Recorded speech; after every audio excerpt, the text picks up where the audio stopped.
The Three Musketeers by Alexandre Dumas. Chapter 32.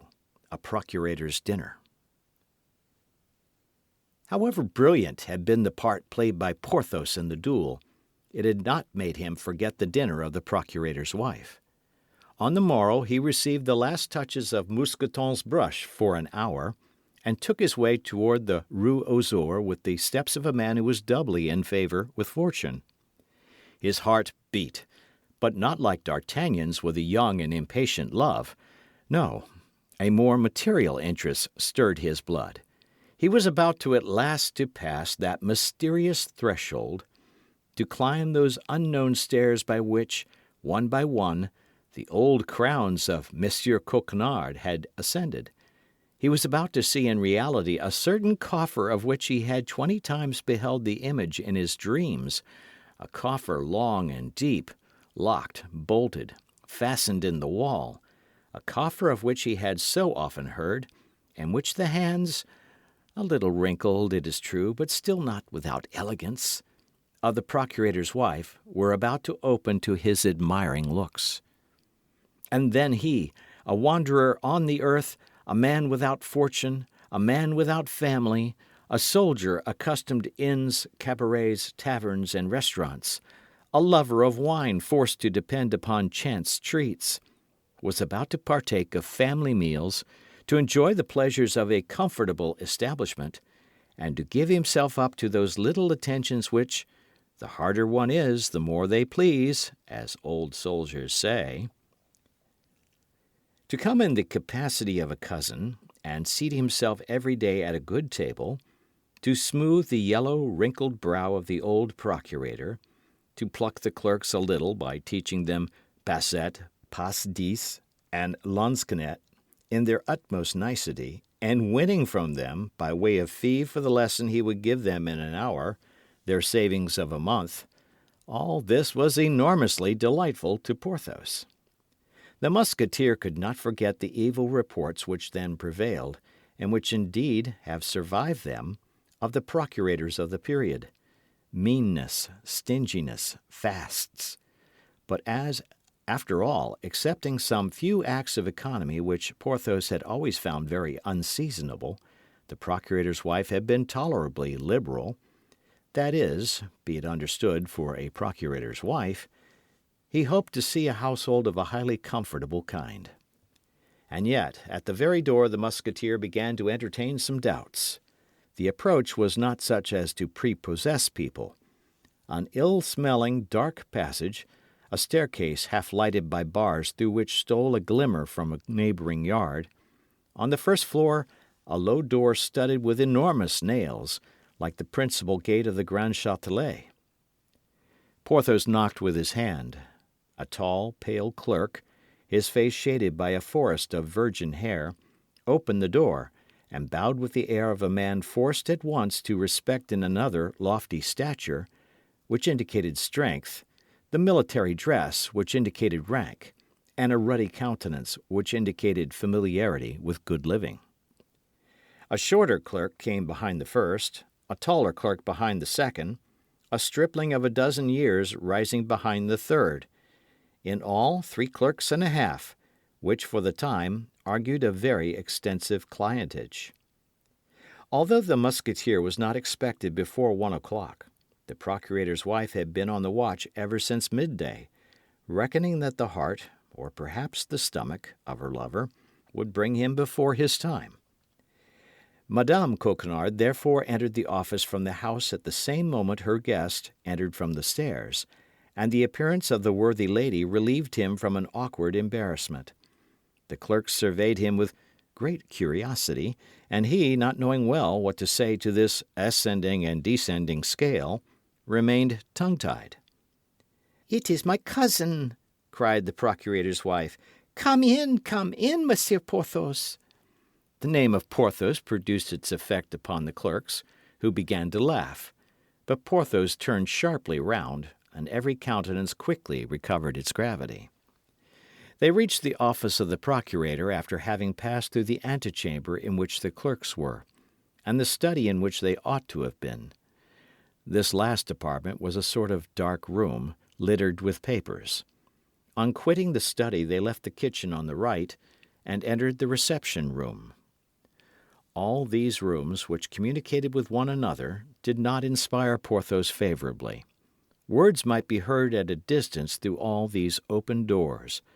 Then, while passing, he had cast a rapid, investigating glance into the kitchen, and he was obliged to confess to himself, to the shame of the procurator's wife and his own regret, that he did not see that fire, that animation, that bustle, which, when a good repast is on foot, prevails generally in that sanctuary of good living. The procurator had, without doubt, been warned of his visit, as he expressed no surprise at the sight of Porthos, who advanced toward him with a sufficiently easy air and saluted him courteously.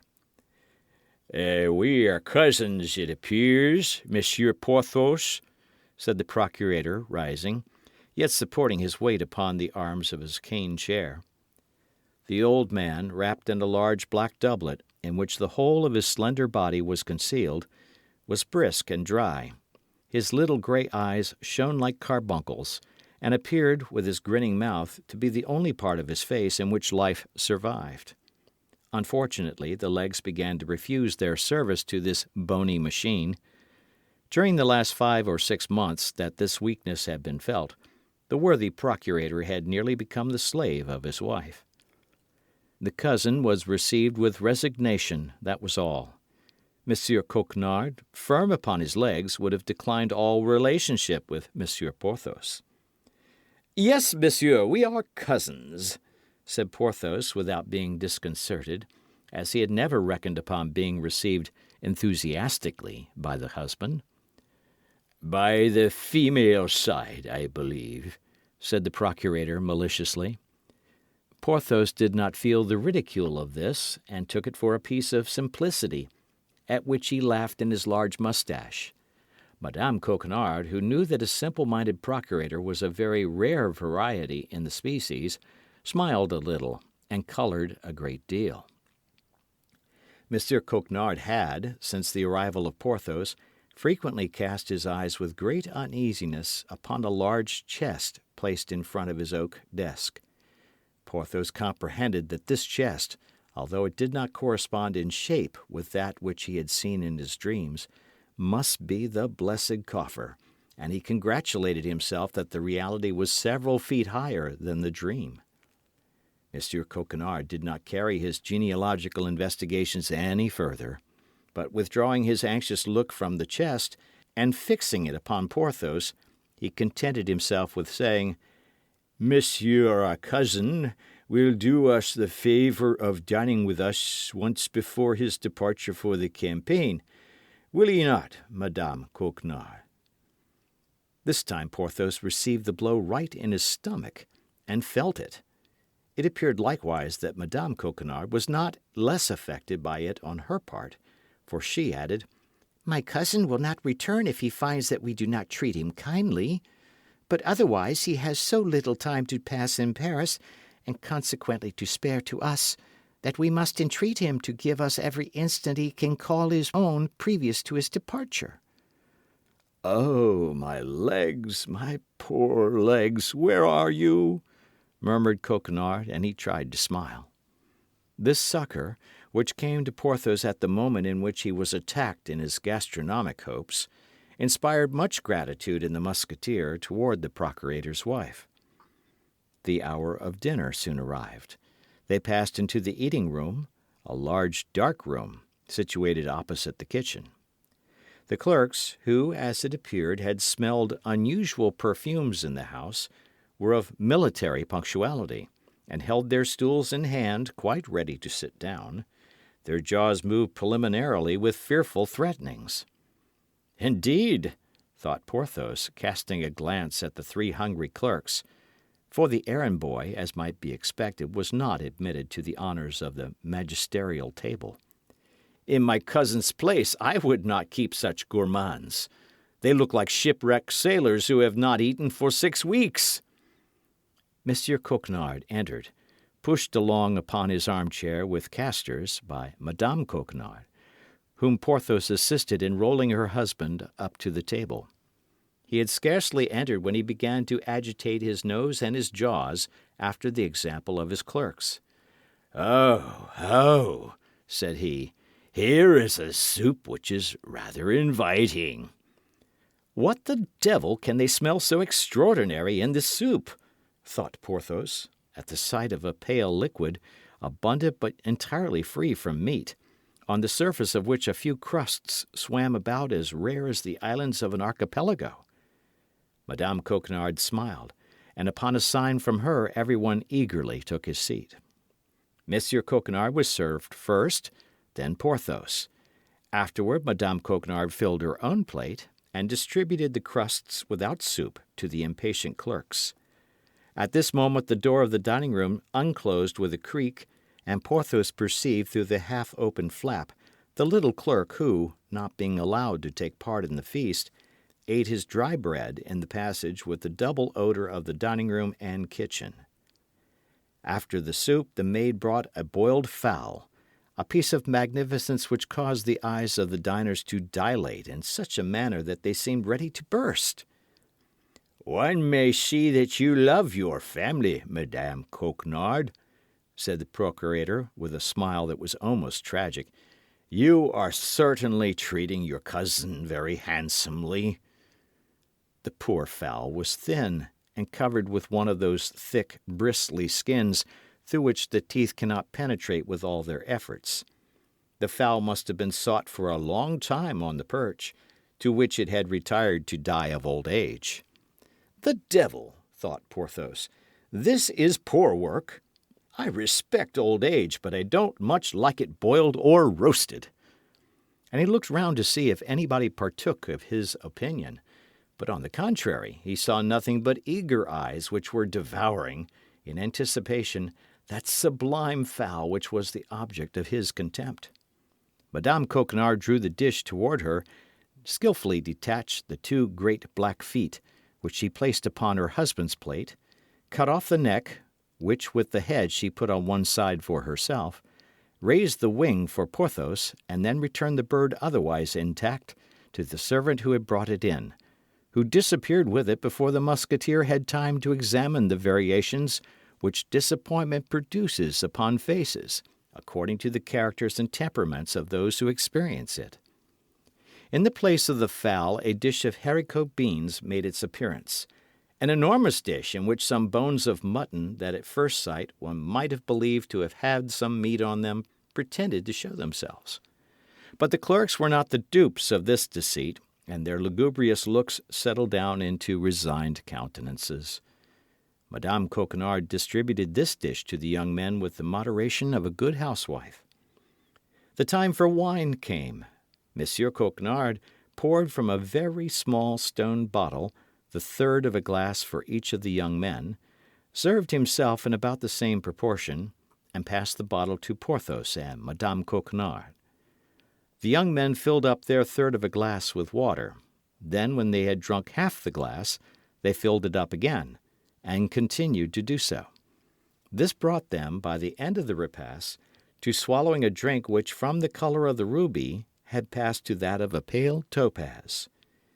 Porthos ate his wing of the fowl timidly, and shuddered when he felt the knee of the procurator's wife under the table, as it came in search of his. He also drank half a glass of this sparingly served wine, and found it to be nothing but that horrible Montreuil, the terror of all expert palates.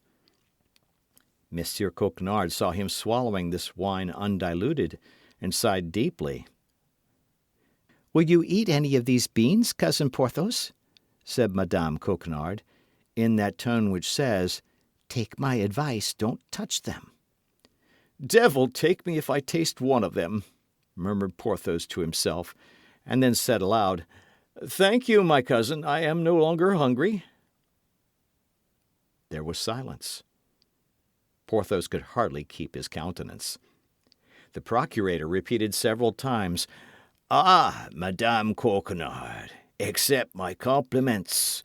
Your dinner has been a real feast. Lord, how I have eaten!" Monsieur Coquenard had eaten his soup, the black feet of the fowl, and the only mutton bone on which there was the least appearance of meat. Porthos fancied they were mystifying him, and began to curl his moustache and knit his eyebrows, but the knee of Madame Coquenard gently advised him to be patient. This silence and this interruption in serving, which were unintelligible to Porthos, had, on the contrary, a terrible meaning for the clerks. Upon a look from the procurator, accompanied by a smile from Madame Coquenard, they arose slowly from the table, folded their napkins more slowly still, bowed and retired. "Go, young men, go and promote digestion by working," said the procurator gravely. The clerks gone, Madame Coquenard rose and took from a buffet a piece of cheese, some preserved quinces, and a cake which she had herself made of almonds and honey. Monsieur Coquenard knit his eyebrows because there were too many good things. Porthos bit his lips because he saw not the wherewithal to dine. He looked to see if the dish of beans were still there. The dish of beans had disappeared. "A positive feast!" cried Monsieur Coquenard, turning about in his chair. "A real feast!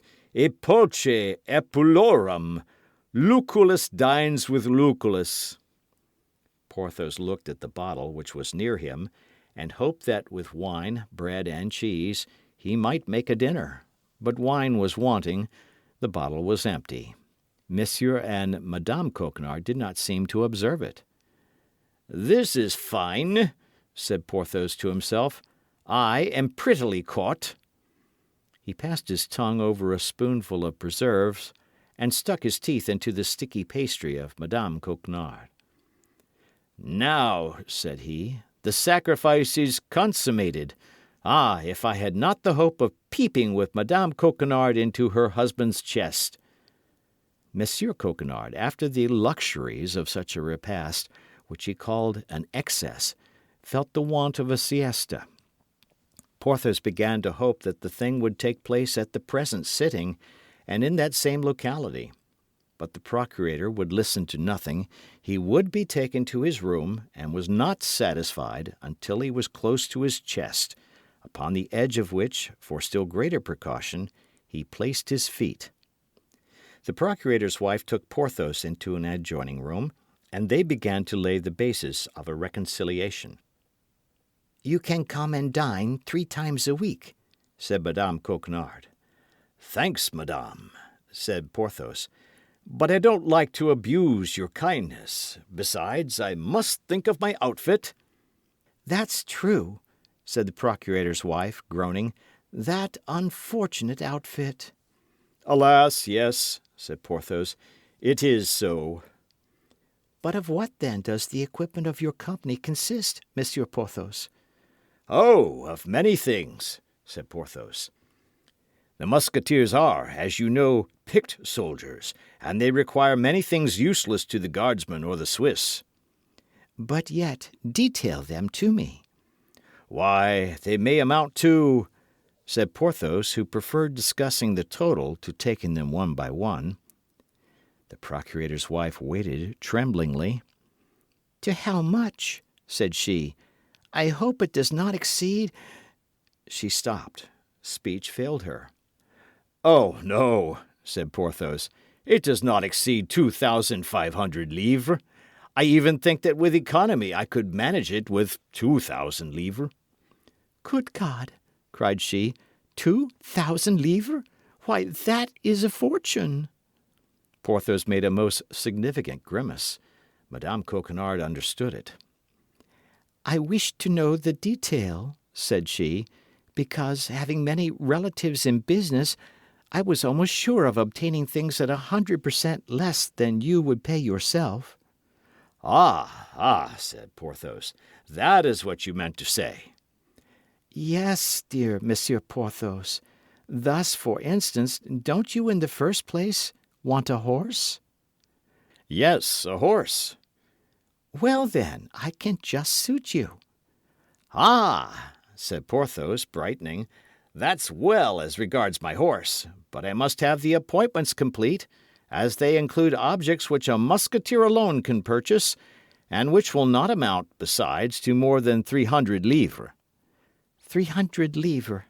Then put down 300 livres, said the procurator's wife, with a sigh. Porthos smiled. It may be remembered that he had the saddle which came from Buckingham. These 300 livres he reckoned upon putting snugly into his pocket. "Then," continued he, "there is a horse from my lackey, and my valise. As to my arms, it is useless to trouble you about them. I have them." "A horse for your lackey?" resumed the procurator's wife, hesitatingly. "But that is doing things in lordly style, my friend." "Ah, madame," said Porthos haughtily, "do you take me for a beggar?" "No, I only thought that a pretty mule makes sometimes as good an appearance as a horse, and it appears to me that by getting a pretty mule for Mousqueton—" "Well, agreed for a pretty mule," said Porthos. "You are right. I have seen very great Spanish nobles whose whole suite were mounted on mules. But then you understand, Madame Coquenard, a mule with feathers and bells." "Be satisfied," said the procurator's wife. "There remains the valise," added Porthos. "Oh, don't let that disturb you," cried Madame Coquenard. "My husband has 5 or 6 valises. You shall choose the best. There is one in particular which he prefers in his journeys, large enough to hold all the world." "Your valise is then empty?" asked Porthos with simplicity. "Certainly it is empty," replied the procurator's wife in real innocence. "Ah, but the valise I want," cried Porthos, "is a well-filled one, my dear." Madame uttered fresh sighs. Molière had not written his scene in L'Avare then. Madame Coquenard was in the dilemma of Harpagon. Finally, the rest of the equipment was successively debated in the same manner, and the result of the sitting was that the procurator's wife should give 800 livres in money, and should furnish the horse and the mule, which should have the honour of carrying Porthos and Mousqueton to glory. These conditions being agreed to, Porthos took leave of Madame Coquenard. The latter wished to detain him by darting certain tender glances, but Porthos urged the commands of duty, and the procurator's wife was obliged to give place to the king. The Musketeer returned home hungry and in bad humour. End of chapter.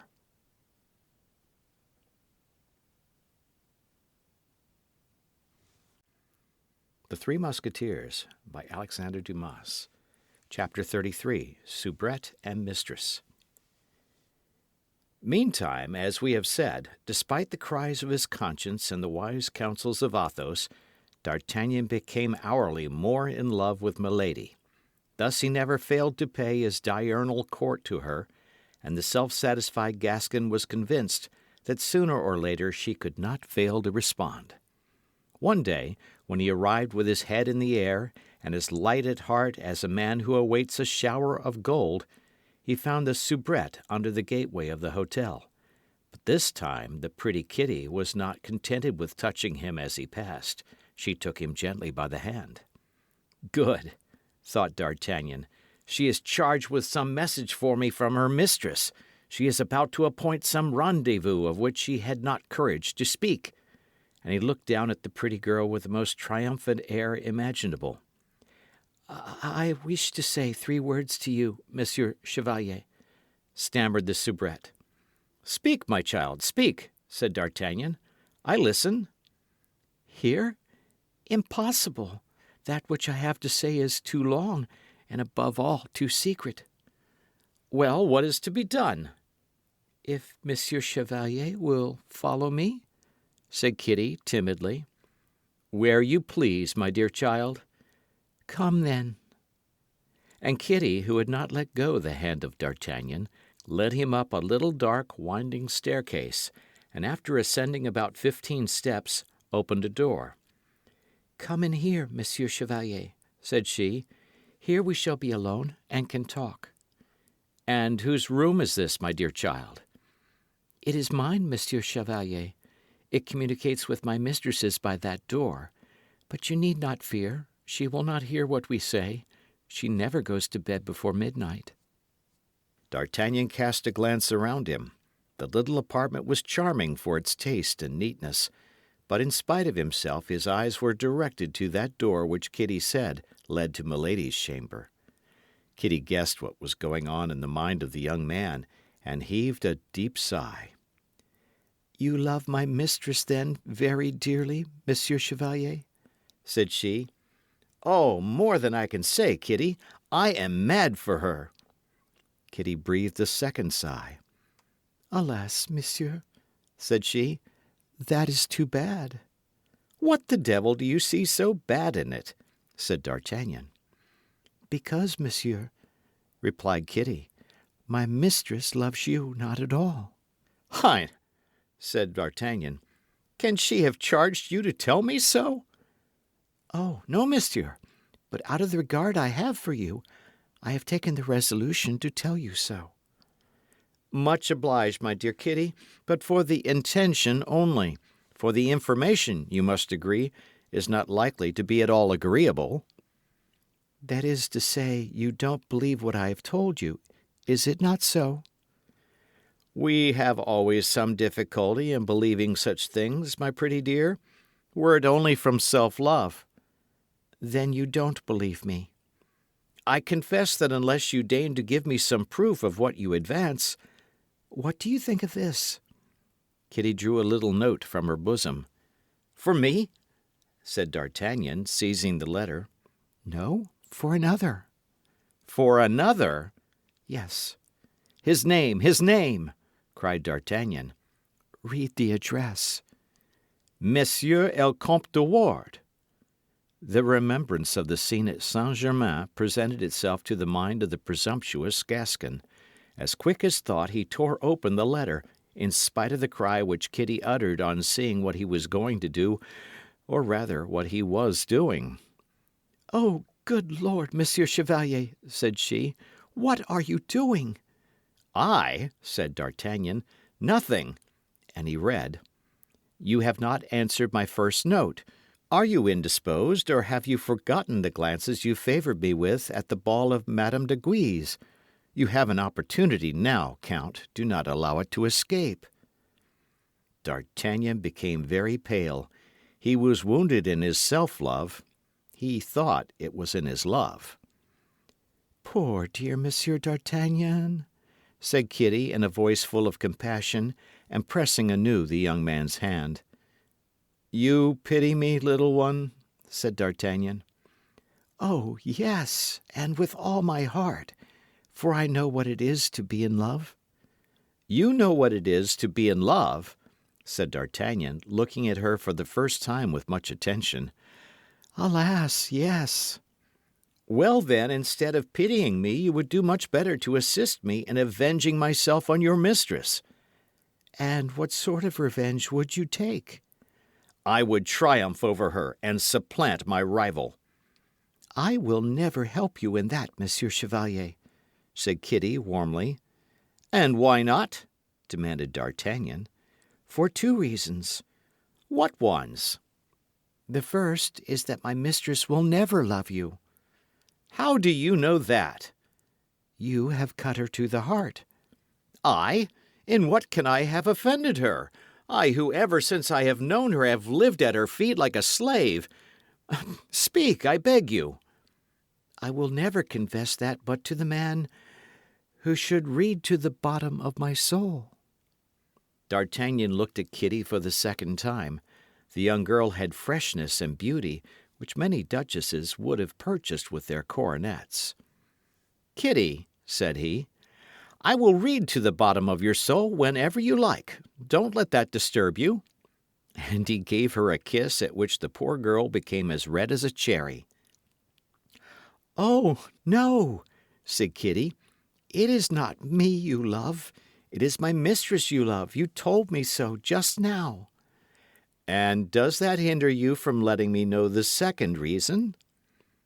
The second reason, Monsieur the Chevalier, replied Kitty, emboldened by the kiss in the first place, and still further by the expression of the eyes of the young man, is that in love everyone for herself." Then only D'Artagnan remembered the languishing glances of Kitty, her constantly meeting him in the antechamber, the corridor, or on the stairs, those touches of the hand every time she met him, and her deep sighs. But absorbed by his desire to please the great lady, he had disdained the soubrette. He whose game is the eagle takes no heed of the sparrow. But this time our Gascon saw at a glance all the advantage to be derived from the love which Kitty had just confessed so innocently or so boldly. The interception of letters addressed to the Comte de Ward, news on the spot, entrance at all hours into Kitty's chamber, which was contiguous to her mistress's. The perfidious deceiver was, as may plainly be perceived, already sacrificing in intention the poor girl in order to obtain Milady willy-nilly. "Well," said he to the young girl, "are you willing, my dear Kitty, that I should give you a proof of that love which you doubt?" "What love?" asked the young girl. "Of that which I am ready to feel toward you." "And what is that proof?" "Are you willing that I should this evening pass with you the time I generally spend with your mistress?" "Oh, yes," said Kitty, clapping her hands. "Very willing." "Well, then, come here, my dear," said D'Artagnan, establishing himself in an easy chair. "Come, and let me tell you that you are the prettiest soubrette I ever saw." And he did tell her so much, and so well, that the poor girl, who asked nothing better than to believe him, did believe him. Nevertheless, to D'Artagnan's great astonishment, the pretty Kitty defended herself resolutely. Time passes quickly when it is passed in attacks and defences. Midnight sounded, and almost at the same time the bell was rung in Milady's chamber. "Good God!" cried Kitty. "There is my mistress calling me. Go directly." D'Artagnan rose, took his hat, as if it had been his intention to obey, then, opening quickly the door of a large closet instead of that leading to the staircase, he buried himself amid the robes and dressing gowns of Milady. "What are you doing?" cried Kitty. D'Artagnan, who had secured the key, shut himself up in the closet without reply. "Well," cried Milady in a sharp voice, "are you asleep that you don't answer when I ring?" and D'Artagnan heard the door of communication opened violently. "Here am I, Milady, here am I," cried Kitty, springing forward to meet her mistress. Both went into the bedroom, and as the door of communication remained open, D'Artagnan could hear Milady for some time scolding her maid. She was at length appeased, and the conversation turned upon him while Kitty was assisting her mistress. "Well," said Milady, "I have not seen our Gascon this evening." "What, Milady? Has he not come?" said Kitty. "Can he be inconstant before being happy?" "Oh, no. He must have been prevented by Monsieur de Tréville or Monsieur Dessessart. I understand my game, Kitty. I have this one safe." "What will you do with him, madame?" "What will I do with him? Be easy, Kitty. There is something between that man and me that he is quite ignorant of. He nearly made me lose my credit with his Eminence. Oh, I will be revenged." "I believed that madame loved him."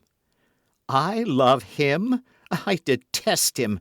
An idiot, who held the life of Lord de Winter in his hands and did not kill him, by which I missed 300,000 livres income." "That's true," said Kitty. "Your son was the only heir of his uncle, and until his majority you would have had the enjoyment of his fortune."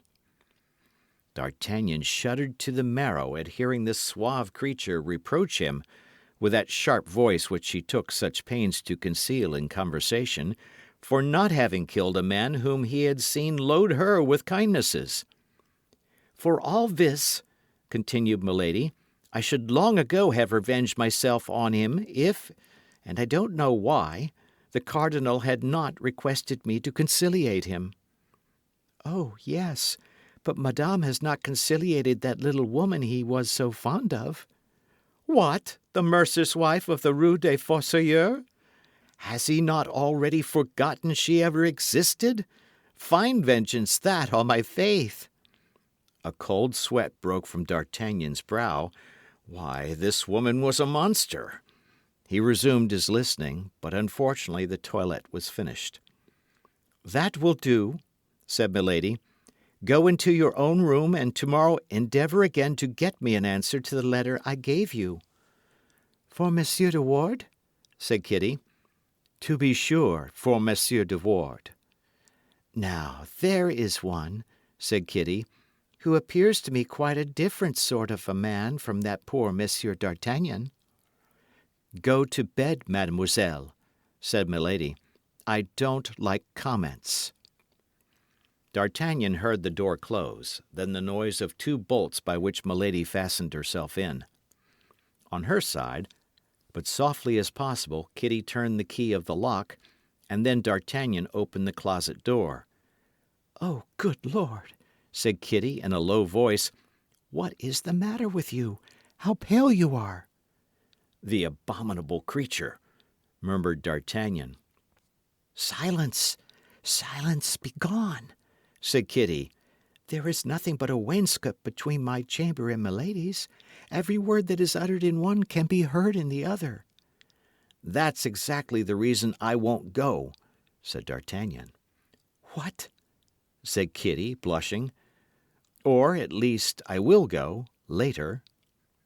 He drew Kitty to him. She had the less motive to resist. Resistance would make so much noise. Therefore, Kitty surrendered. It was a moment of vengeance upon Milady. D'Artagnan believed it right to say that vengeance is the pleasure of the gods. With a little more heart he might have been contented with this new conquest. But the principal features of his character were ambition and pride. It must, however, be confessed in his justification that the first use he made of his influence over Kitty was to try and find out what had become of Madame Bonacieux. But the poor girl swore upon the crucifix to D'Artagnan that she was entirely ignorant on that head, her mistress never admitting her into half her secrets, only she believed she could say she was not dead. As to the cause which was near making Milady lose her credit with the cardinal, Kitty knew nothing about it. But this time D'Artagnan was better informed than she was. As he had seen Milady on board a vessel at the moment he was leaving England, he suspected that it was, almost without a doubt, on account of the diamond studs. But what was clearest in all this was that the true hatred, the profound hatred, the inveterate hatred of Milady, was increased by his not having killed her brother-in-law.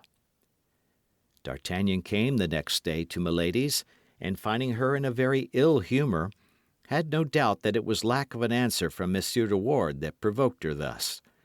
Kitty came in, but Milady was very cross with her. The poor girl ventured a glance at D'Artagnan which said, "See how I suffer on your account?" Toward the end of the evening, however, the beautiful lioness became milder. She smilingly listened to the soft speeches of D'Artagnan, and even gave him her hand to kiss. D'Artagnan departed, scarcely knowing what to think, but as he was a youth who did not easily lose his head, while continuing to pay his court to Milady, he had framed a little plan in his mind. He found Kitty at the gate, and, as on the preceding evening, went up to her chamber. Kitty had been accused of negligence and severely scolded. Milady could not at all comprehend the silence of the Comte de Ward, and she ordered Kitty to come at 9 o'clock in the morning to take a third letter. D'Artagnan made Kitty promise to bring him that letter on the following morning. The poor girl promised all her lover desired. She was mad. Things passed as on the night before. D'Artagnan concealed himself in his closet. Milady called, undressed, sent away Kitty, and shut the door. As the night before, D'Artagnan did not return home till 5 o'clock in the morning. At 11 o'clock Kitty came to him. She held in her hand a fresh billet from Milady. This time the poor girl did not even argue with D'Artagnan, she gave it to him at once. she belonged body and soul to her handsome soldier. D'Artagnan opened the letter and read as follows. "This is the third time I have written to you to tell you that I love you. Beware that I do not write to you a fourth time to tell you that I detest you. If you repent of the manner in which you have acted toward me, the young girl who brings you this will tell you how a man of spirit may obtain his pardon." D'Artagnan coloured and grew pale several times in reading this billet. "Oh, you love her still," said Kitty, who had not taken her eyes off the young man's countenance for an instant. "No, Kitty, you are mistaken. I do not love her, but I will avenge myself for her contempt." "Oh, yes, I know what sort of vengeance. You told me that." "What matters it to you, Kitty? You know it is you alone whom I love." "How can I know that?" "By the scorn I will throw upon her." D'Artagnan took a pen and wrote, "Madame, until the present moment I could not believe that it was to me your first two letters were addressed, so unworthy did I feel myself of such an honour. Besides, I was so seriously indisposed that I could not in any case have replied to them. But now I am forced to believe in the excess of your kindness, since not only your letter but your servant assures me that I have the good fortune to be beloved by you. She has no occasion to teach me the way in which a man of spirit may obtain his pardon. I will come and ask mine at 11 o'clock this evening. To delay it a single day would be in my eyes now to commit a fresh offence. From him whom you have rendered the happiest of men, Comte de Ward." This note was in the first place a forgery. It was likewise an indelicacy. It was even, according to our present manners, something like an infamous action. But at that period people did not manage affairs as they do today. Besides, D'Artagnan from her own admission knew Milady culpable of treachery in matters more important, and could entertain no respect for her. And yet, notwithstanding this want of respect, he felt an uncontrollable passion for this woman boiling in his veins, passion drunk with contempt, but passion or thirst as the reader pleases. D'Artagnan's plan was very simple. By Kitty's chamber he could gain that of her mistress. He would take advantage of the first moment of surprise, shame, and terror to triumph over her. He might fail, but something must be left to chance. In 8 days the campaign would open, and he would be compelled to leave Paris. D'Artagnan had no time for a prolonged love siege. "There," said the young man, handing Kitty the letter sealed. "Give that to Milady. It is the Count's reply." Poor Kitty became as pale as death. She suspected what the letter contained. "Listen, my dear girl," said D'Artagnan. "You cannot but perceive that all this must end, some way or other. Milady may discover that you gave the first billet to my lackey instead of to the Count's; that it is I who have opened the others which ought to have been opened by De Wardes. Milady will then turn you out of doors, and you know she is not the woman to limit her vengeance." "Alas," said Kitty, "for whom have I exposed myself to all that?" "For me, I well know, my sweet girl," said D'Artagnan, "but I am grateful, I swear to you." "But what does this note contain?" "Milady will tell you." "Ah, you do not love me," cried Kitty, "and I am very wretched." To this reproach there is always one response which deludes women. D'Artagnan replied in such a manner that Kitty remained in her great delusion. Although she cried freely before deciding to transmit the letter to her mistress, she did at last so decide, which was all D'Artagnan wished. Finally, he promised that he would leave her mistress's presence at an early hour that evening, and that when he left the mistress he would ascend with the maid. This promise completed poor Kitty's consolation. End of chapter.